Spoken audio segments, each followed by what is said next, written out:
Well, welcome. I think I see all new faces this week, so that's exciting. Um, Today we're going to talk about mind and body wellness, healthy body, healthy mind. Just how they interact with each other and things like that. And introduce ourselves, my name is Destiny Luna. I'm Leslie Perez. We're both crisis counselors with Texans Recovering Together. Um, and these presentations are just kind of one of the many things that we do out in the community. And we'll tell you a little bit more about the program at the end too. Yeah, and so to get started, we did want to share some of the things. So mind and body wellness is really just mind-body connection and how they're intertwined, and we'll talk about things like that. But we wanted to share a little bit of how we practice that ourselves. And so for me, I love running so much, and the way that my mind is also connected to that is it's a moment for me to just clear my mind and just see everything that my body is capable of. Like recognizing my legs carried me this far is really important to me. And so that's kind of a bigger thing that sometimes takes more energy. But a smaller thing would be every night I put lotion on after my shower, and it's just a small thing. It smells good. Put on comfy clothes, cozy socks, and it's like I'm cared for, I'm relaxed, I'm at ease. But that's how I take care of my mind and body connection. Yeah, and I do not like running. Yeah, definitely not a runner. But one thing that I really do like is doing some basic light yoga and stretches. When I say yoga, a lot of times people picture like those crazy poses. I am not balanced enough for that. I'm talking about like basic yoga, mostly stretching and breathing exercises. It helps me relax and feel a little bit better, especially if I've had like a really stressful day. Or I have a 2-year-old and sometimes she's being a 2-year-old and I just need to like zen for a few minutes. So just something light that helps me kind of take my mind out of the stress of the day. And then I love to read. And so I try to read or listen to a book at least for an hour or so every single day. It's hit or miss with a 2-year-old, but it's just something that I enjoy doing for myself. So Yeah, so these are kind of our learning objectives for today. We're just going to talk about what this mind-body connection is that we're talking about, how to build a healthy mind-body connection, so recognizing what an unhealthy one would look like. And yeah, how to build your mind-body connection and how it contributes to your overall wellness and common reactions to stress. And those common reactions to stress kind of play back into your mind-body wellness and all of that. So it'll all kind of tie together for you. So what is mind-body connection? It is our thoughts, feelings, beliefs, and attitudes and how they can positively or negatively influence our biological functioning. So when we're talking about mind, sometimes we automatically think brain, but we're really talking about what goes on in our mind. Those thoughts, those feelings, all of that, and how that relates to our physical health because they are connected. Yeah, and when you've probably noticed in your life when you go into something and you've got positive thoughts on it and positive feelings and kind of in your head, you're like, this is going to be really great. Things usually go a lot better than if you go into something and you're like, oh, this is going to suck. I'm not going to enjoy this, whatever it is. So they all kind of tie together. The way that we think often plays out in the way that we act and feel. After we've talked about what mind-body connection is and we shared our personal examples, do you guys have anything in mind that you are currently doing that contributes to your mind-body connection? I'm walking in the morning, get up for 11, Yeah. I walk with my favorite playlist. Yes. And walk 4 miles, 4 miles. That's Wow. really great. Get Yeah. away from her. Need that break.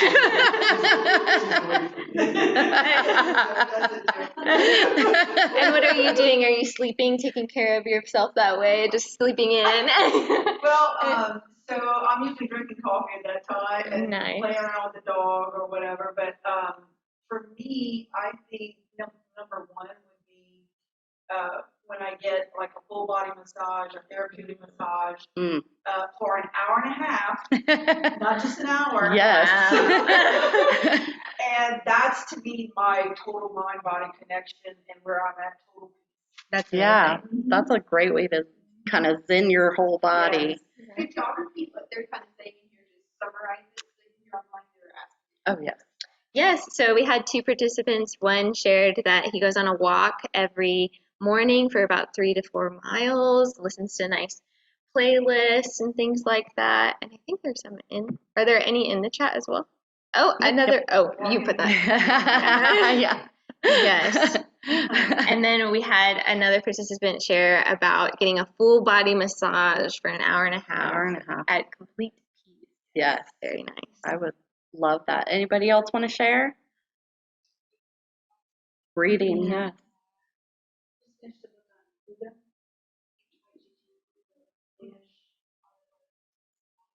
Oh, wow. It really.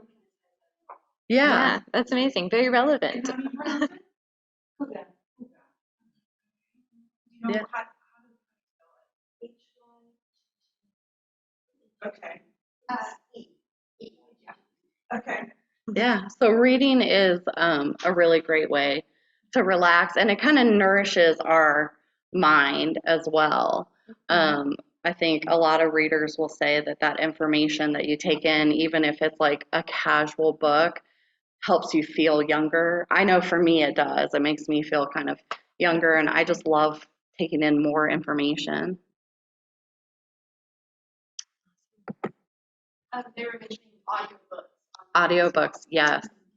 I love audiobooks for car rides. But also, I have a 2-year-old, and sometimes like reading the physical book is just, it's difficult, and having the wireless headset and just being able to listen to my book and keep an eye on her is really, really enjoyable. We had some classes on mindfulness earlier in the year, and it was about reading and focusing on it. I Mm-hmm. thought that was really helpful, and I did it for a good little while. I haven't Yeah. it was really that big connection, I think, where you could feel yourself. Yeah, absolutely. and we have a little exercise that Destiny is going to walk us through in a little bit too, that kind of Incorporates ties into that. mindfulness, Yeah. There it goes. Yeah, so when we're talking about like the definition, we wanted to talk about some like application. And you guys did a great job of sharing your personal experiences. But so we have some here. If we've ever experienced a broken heart with a loss of love or a breakup, that's an example of how our emotions can be tied to that physical feeling of heartache. Yeah. Butterflies in the stomach from stress or anxiety, and kind of that frog in the throat feeling from fear, such as public speaking. But also, like, I tend to get it when I am really anxious about anything. So it's not always public speaking. Sometimes it's just going into a new location or being around people that you don't know, or being called on to answer in a presentation. And so that's all kind of ties into that mind and physical connection. I shared a story with Leslie when we were practicing, and when we came to this slide, immediately what came to my mind, I shared with you all that I'm a runner, and so in high school I ran cross country, and it's like a known fact that every runner has to use the restroom before a race because you just gotta go. It's what you need to do, and one time I was at a meet and the porta potties weren't delivered on time and they postponed the race. They were like, we have hundreds of runners waiting to use the restroom and going into the woods. We can't do this. So just another example of how your body and mind are absolutely connected. Yes. So when we are talking about that, let's talk about stress. So what are some examples of stressors in your life? And how do you know when you are stressed or overwhelmed?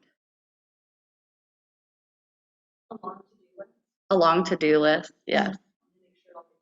Yes. I'm happy to say I have a lack of stress. A lack of stress. I need that. Is that because he's stressed? No? Stress. I'm not ready. Yeah. stress traffic, I'm driving. Yeah. Over 9 hours that I'm real stressed. I'm living Yeah. my best life right now, so. That's I love it. I know, I like the energy back there. Yes. For Letting those of all you the stress online, go. Yeah, for those of you online, we're experiencing no stress from half of the room. What about you? What are some stressors? The driving. Driving. I'm fairly new to the area.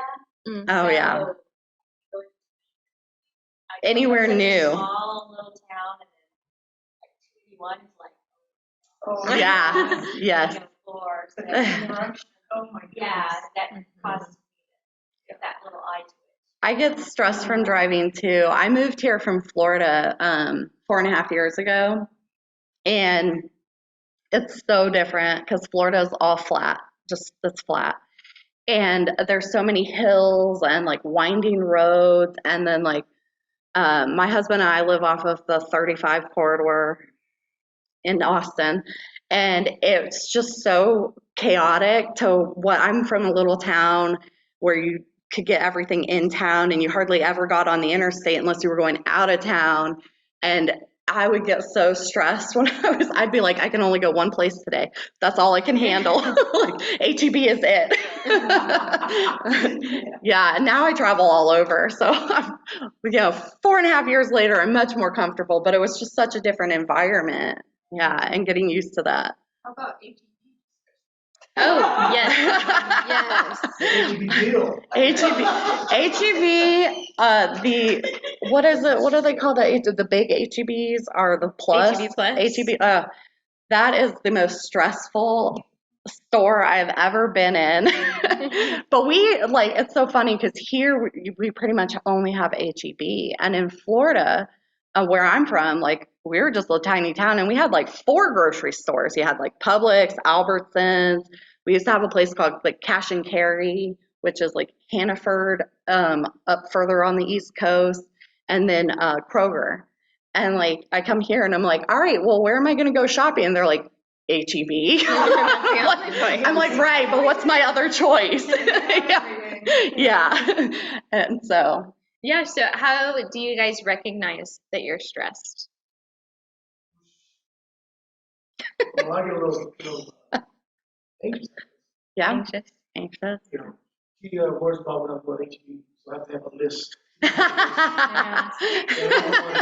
Yeah. Pass something out. Yeah. So Yeah.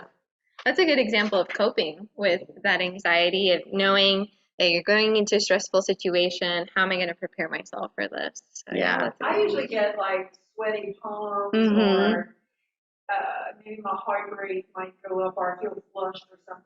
Yeah. Mhm. Yeah. Sweaty palms and the increased heart rate are my number one signs that I'm stressed, even when I think I'm not stressed. My husband also says that I talk even faster than normal when I'm stressed. And he's like, I need you to stop. I can't understand a word that's coming out of your mouth now. And I talk fast kind of regularly, but he's like, you're going like too fast. Your words are blending together. So, And they mentioned online, like your face feels hot, mhm. it's brighter. Yeah, Yeah, yeah. absolutely. Yeah, so that leads us to common reactions to stress. Oh, y'all can see this bar up there? How annoying. On the board, you There we can, they can Oh, okay. there's like an option to show white bar. That one, right? This High one? floating. Yes, There we much go. better. Sorry about that. Yeah. So, common reactions to stress, you have your physical, emotional, cognitive, and behavioral reactions. And these are just a handful of the most common reactions. We're all unique people, and so everybody's reactions will be a little bit different.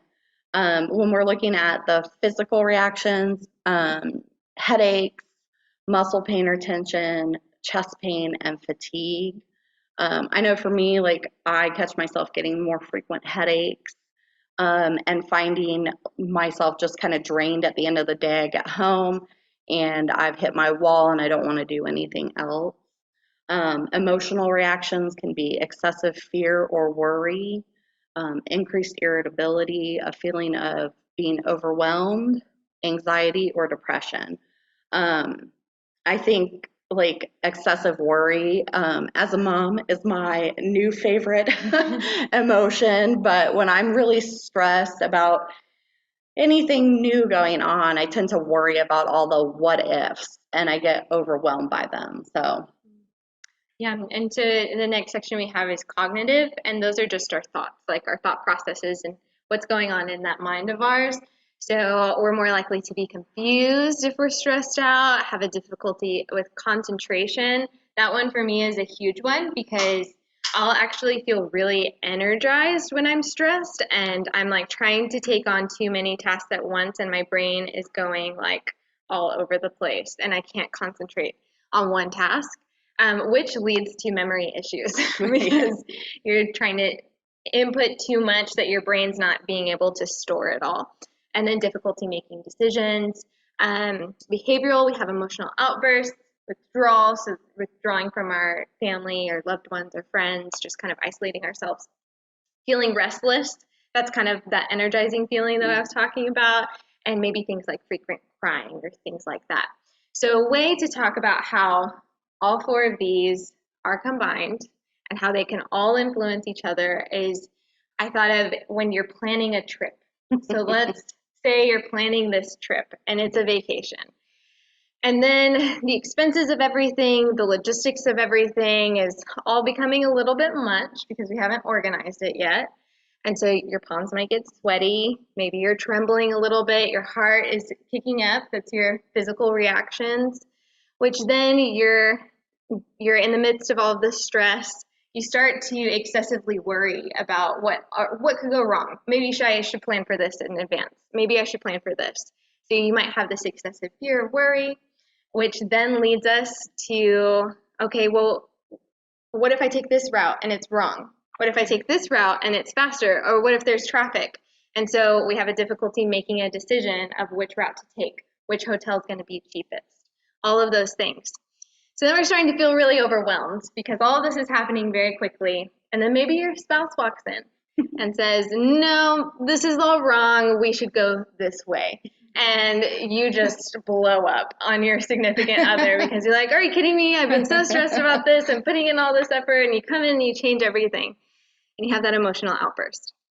So that's how each dimension and aspect of who we are can make up a whole scenario or things like that, and how stress can really affect those different dimensions. I want to add something to that. Yeah.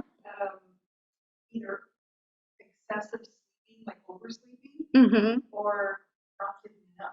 Yeah, so excessive sleeping Yeah. or like insomnia Correct. or insomnia like feelings are definitely part of the physical reaction. Yeah. We're actually going to touch on that Yeah. here in a minute. I think it might be the next slide. No, not yet. No. Yeah. So with stress, our body often has a fight or flight response. The fight or flight. Oh, I knew I was going to mess that one up. Response can happen in the face of an intimate. Oh my. Imminent physical danger or as a result of a psychological threat. Yeah, so that imminent danger, whether it's physical, then that's affecting more of our body, psychological, affecting more of our mind. And so that can present itself with dilated pupils, that flushed feeling, that flushed skin, rapid heart rate, trembling. But this is a very natural response of just our body responding to stress. And like we mentioned before, we all react to stress differently. And so you might have resonated with some things more than others on that list on the previous slide. And that same goes here. Like for fight or flight, I am not much of a fighter when it comes to stress. I am a flighter. I run. I am a runner. That includes when it comes to stress. So yeah, and I'm a little bit of both. I think like there are times where I'm like, this is too much, I gotta go. And there are other times where I'm like, no, we're gonna figure this out, even if I'm here all night. Which leads into the sleeping not enough or too much, because I am definitely the not enough sleeper when I am stressed. I will wake up at like 4 a.m. after not falling asleep until midnight because I'm thinking about 20 million things. Yeah, and then another area, like if you don't feel yourself resonating with either one or the other, another aspect that's not always talked about is fight, flight, and freeze. If you're the type of person to maybe freeze, withdrawal, tense up with stress, that's another reaction. But it's very common, very natural to have these types of reactions. We just got to know how to cope with them. So, yeah. So we have a few more discussion questions for you. So the first is, what's important to you about your health? Yeah, your health. You Yeah. know, there's so much we take for granted, Yeah, your health is very important. right? And just the tie in to what it's all about. Mm-hmm. So, just doing the best you can to stay safe. Yeah, staying as healthy as you can, doing the best you can. Whenever you have your overall health, if you don't have it, you can't do anything else. Yeah. Yeah, if you don't have your health, then you wind up can't maybe focus homebound on or anything else. You can't Yeah. physically focus on anything else. yeah, kind of stuck. Yeah. Anybody else? Was there anybody online that had any? Okay. Oh, here comes one. They don't want to feel old when they are old. They don't want to feel old when they are old. My mom says that a lot. My mom is, oh my goodness, am I outing my age here? My mom is like 67, I think, this year, maybe 68, and she says that all the time. Yeah. But in my family, it is old. Her mother and my great grandmother both died before they hit 70. So my mom's kind of mission for herself with her health is just living longer, outliving her mother and grandmother. And even, I believe, her great grandmother died in her early 70s. So, yeah, so she says that all the time. Like, it stresses me too. I'm almost 40. I'm like, wait. So how do we keep a healthy mind? Positivity. I think the mind is a powerful thing. Mm-hmm. I think when you see yourself, if I don't feel like walking anymore, close my eyes and see myself walking. Then I Kind of picture yourself. Yeah. I think it's all what you want. Yeah. So you take that desire to not walk and you turn it into a positive thought. I'm going to picture myself on my I walk. see myself walking. And then that kind of motivates you to get up and go for that walk. No problem. That's great. For me, I think it would be various aspects. So for a healthy mind, I think you have to have for yourself the proper social relationships. You have to have the proper physical activity, whatever that might be. Psychological challenges to keep a healthy mind. Yeah. You should look at one of your worksheets, the creating a self-care Yes. plan. That is 4 bucks. exactly what we're talking about. Okay. Yeah, Yeah. that's perfect. It has different dimensions of our lives that we're talking about and how do we keep that healthy? How do we take care of ourselves? Did you have anything to share? I like what you said about being around other people who are encouraging and healthy and maybe who are further along than I am so I can learn. I Yeah. want to be around people who are healthier than I am. That because I social want support what is, they want. what Yeah. they have, you know, and Yeah. so I learn from them. that social support is so important. For me, like, I didn't learn how important social support was, like truly was for your overall mental well-being until I became a mother. I didn't have my daughter until right before I turned 37, and it had just never dawned on me like how important that social support would be for my mental health and well-being. And I was like, oh, it doesn't matter that all of my friends have kids who are grown at this point because they all had kids in their 20s. And I ended up kind of needing to seek out that social support, seek out mothers with young children currently, because a lot, some of my friends, they're really great and they have great advice. It's just 12 years old.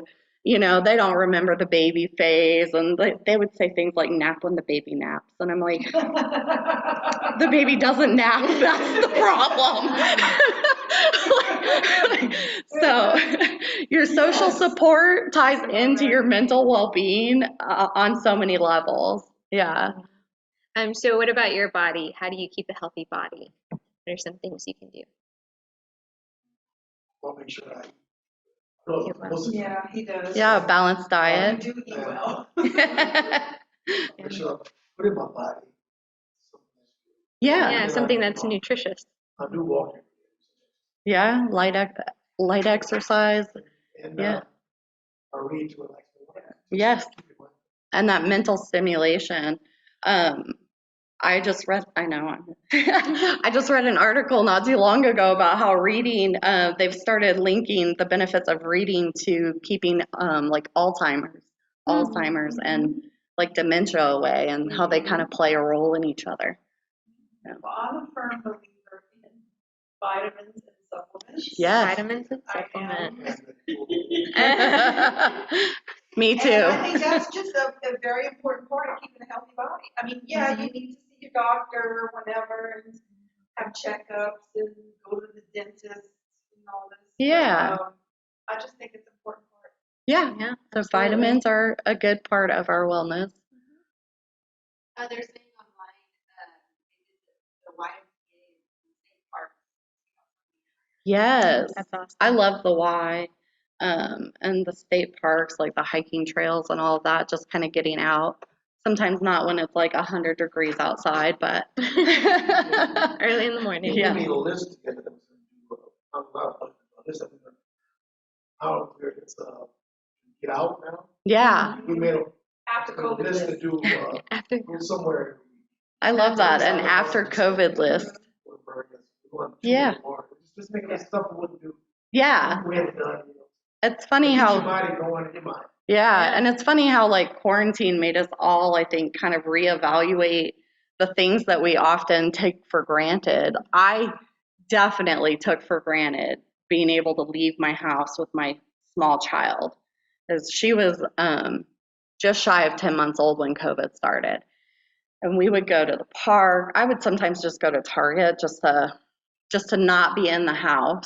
And Yes. I took all those things for granted, and then we just had to stay home. And I was like, I don't know what you mean. I have to stay home. And at first, we weren't even like allowed to walk. Like, I was like, I can't even like walk outside without like fear. And like, some of our neighbors were a little more bold, and they'd be out like walking with their masks. But I was like, oh my goodness, like, so we took a lot for granted. I like that post-COVID list. Yes, absolutely.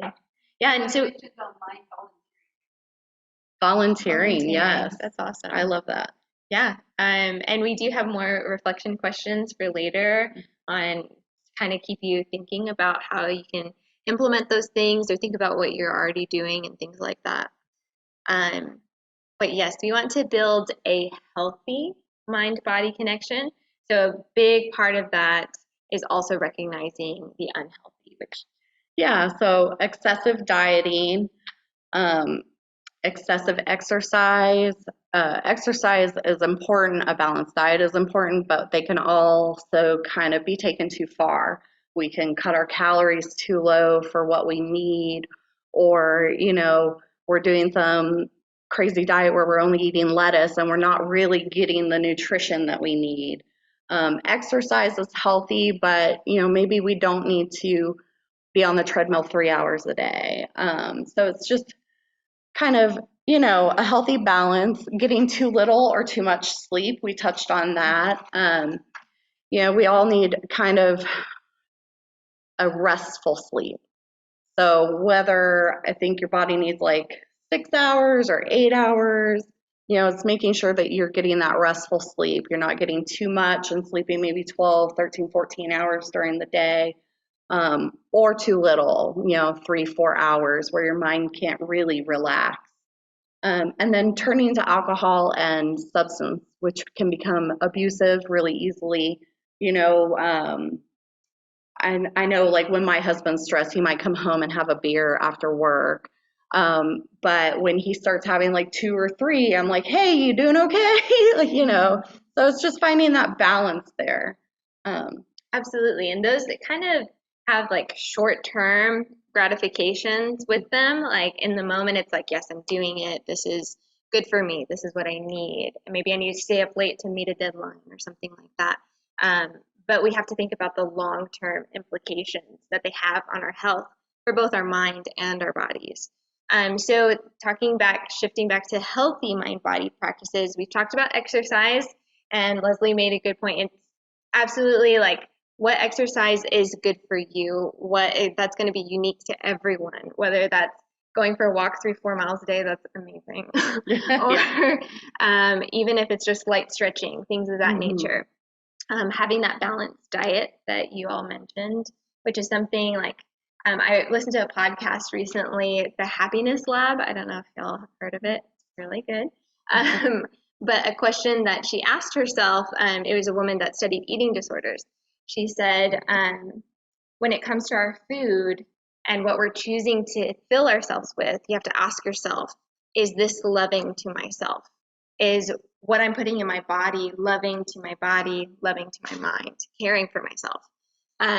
We have gentle movement and meditation, that mindfulness, taking those breathing exercises and things like that.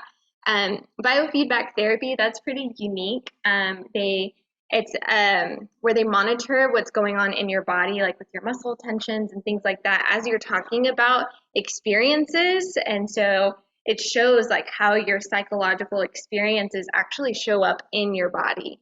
And they use therapy along with that. Yeah. And then we have progressive relaxation. So we actually have an activity for you all where we can actually practice this. But really what it is just allowing ourselves to tense up our bodies and then slowly relax them with that mindfulness incorporated in it. So are you all comfortable with participating? Okay, well, I like to ask. Yeah, just make sure. It's really, Yeah. yeah. Yeah. You want me? Oh no, these aren't handouts. They're for us. So we want to start by getting in a comfortable position. Those on Zoom, you can turn off your camera if you feel more. I don't know if anyone has their camera on, but just getting relaxed, comfortable, and then you can either soften your gaze, so that just means you can keep your eyes open, maybe focus on a spot on the floor, or you can close your eyes all of the way, but just whatever feels comfortable to you. And then we're going to bring our attention to our breath. So we're going to inhale to the count of 3. 1, 2, 3. Exhale. 1, 2, 3. And just cycle through this breath for a little bit.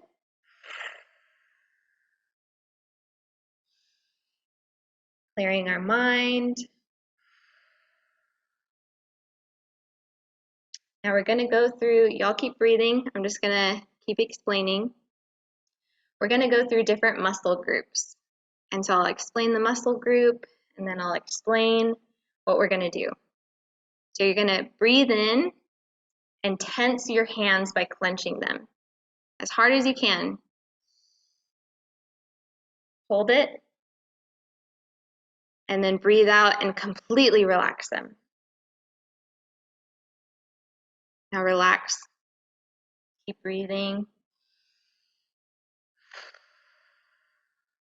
Notice how different your muscles feel. Okay, and on our next breath in, we're going to focus on our wrists and forearms. So extend them by bending your wrists back. Inhale and hold. And relax. Keep focusing on that breath.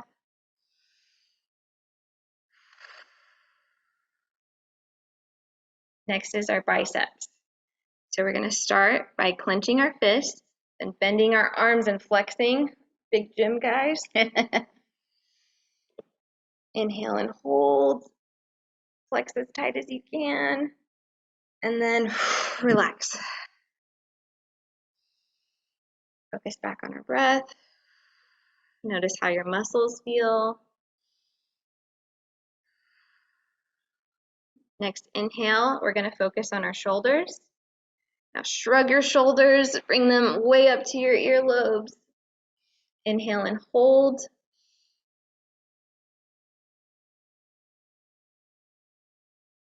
And exhale and relax. Whew. Focus back on our breathing.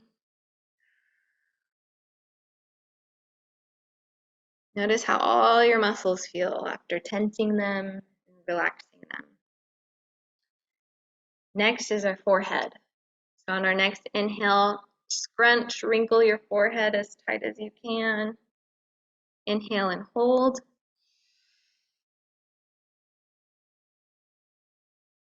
Exhale and relax. Focus back on our breathing.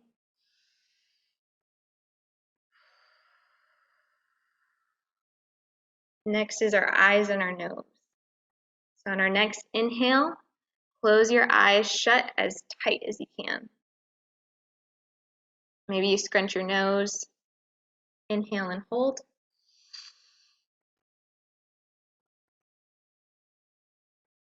Exhale and relax. Focus back on our breathing.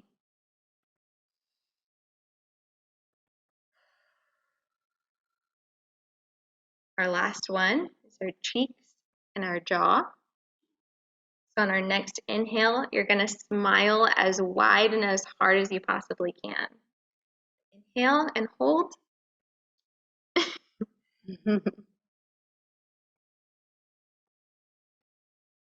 Exhale and relax.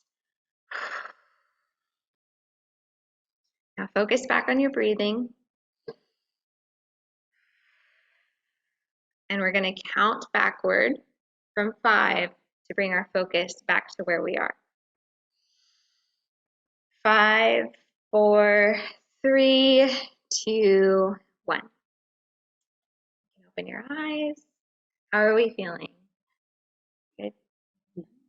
That's nice and relaxing. Yeah. I could feel it on it's a little bit more difficult for when you're guiding because you're like my eyes are open and closing. But on some of them, it's just like the shoulders. It's like, oh my gosh, yes. Yeah. You know what's funny? I did not, I was not hungry before the.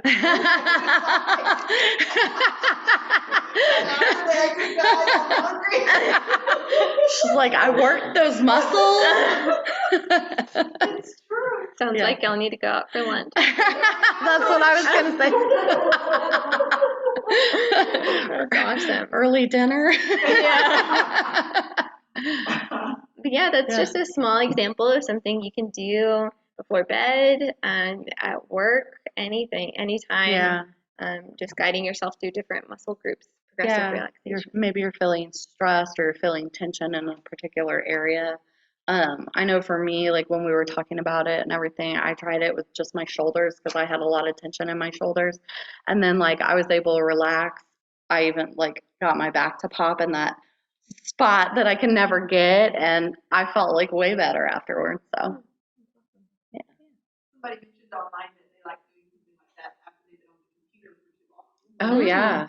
Yeah, Yeah, absolutely. that's a great one, especially if you get like that kind of glaze with your eyes after you've been looking at the computer screen too long.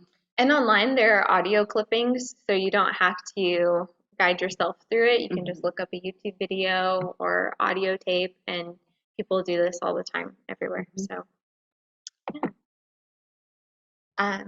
So there are a lot of benefits to our mindful movements.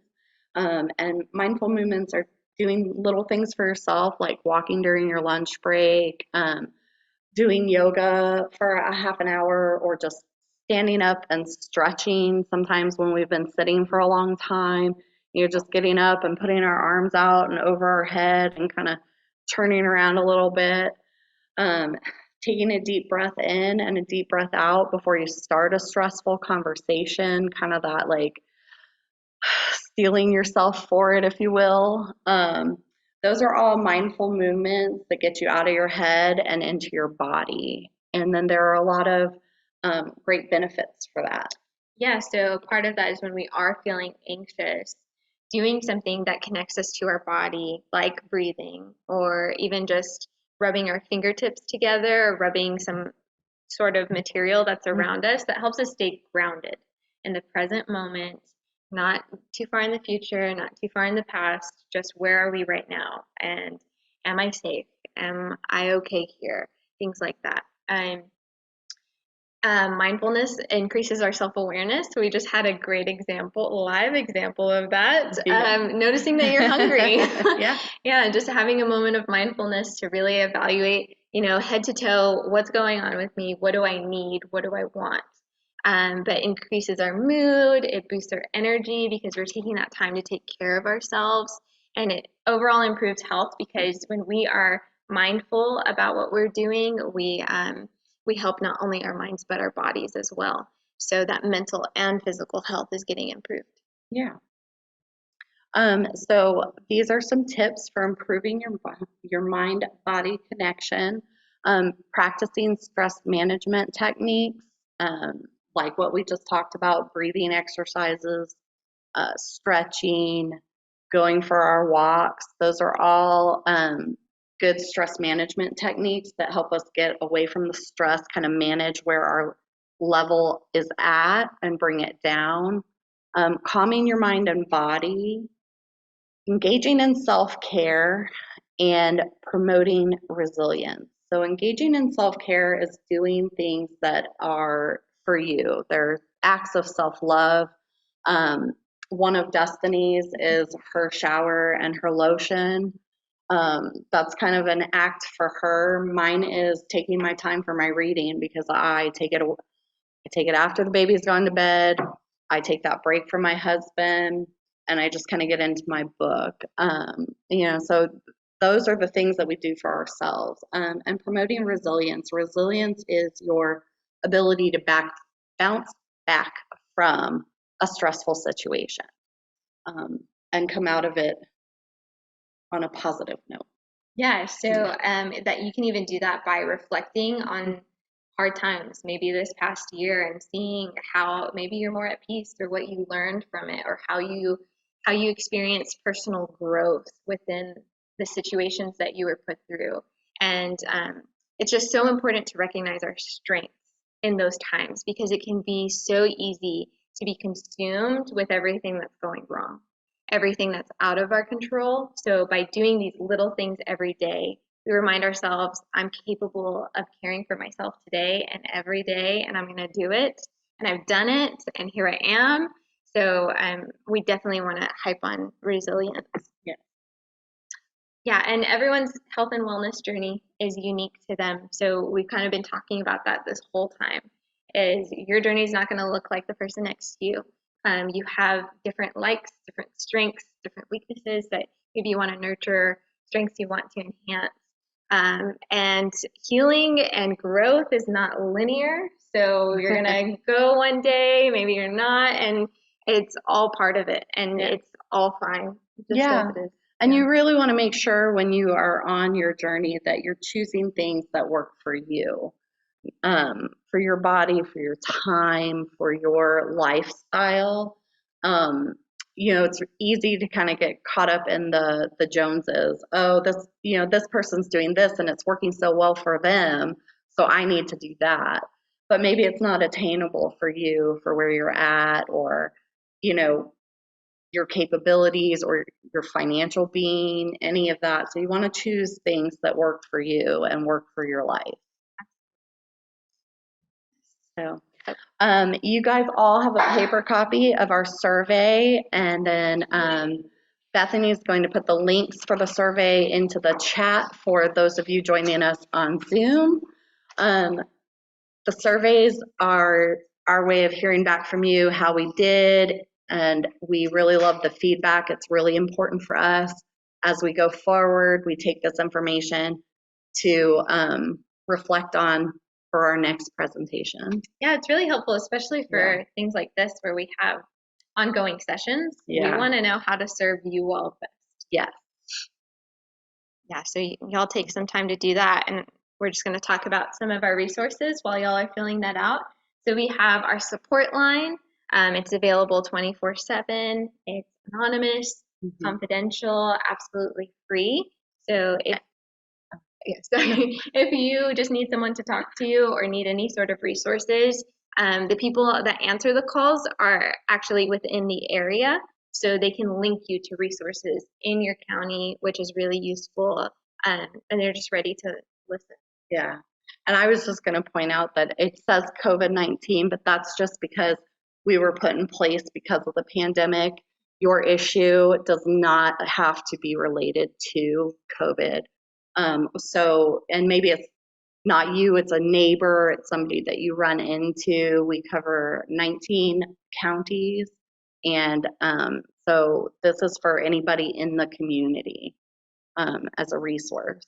Absolutely. And on that note, you are all here with the library, but if you're part of other organizations or your work or anything you think would benefit from our materials that we've offered, our worksheets, or our presentations, feel free to contact our team lead and we'll set it up. We cater our sessions specifically to whoever's contacting us. So if you want to hear about a specific topic, you can hear about it.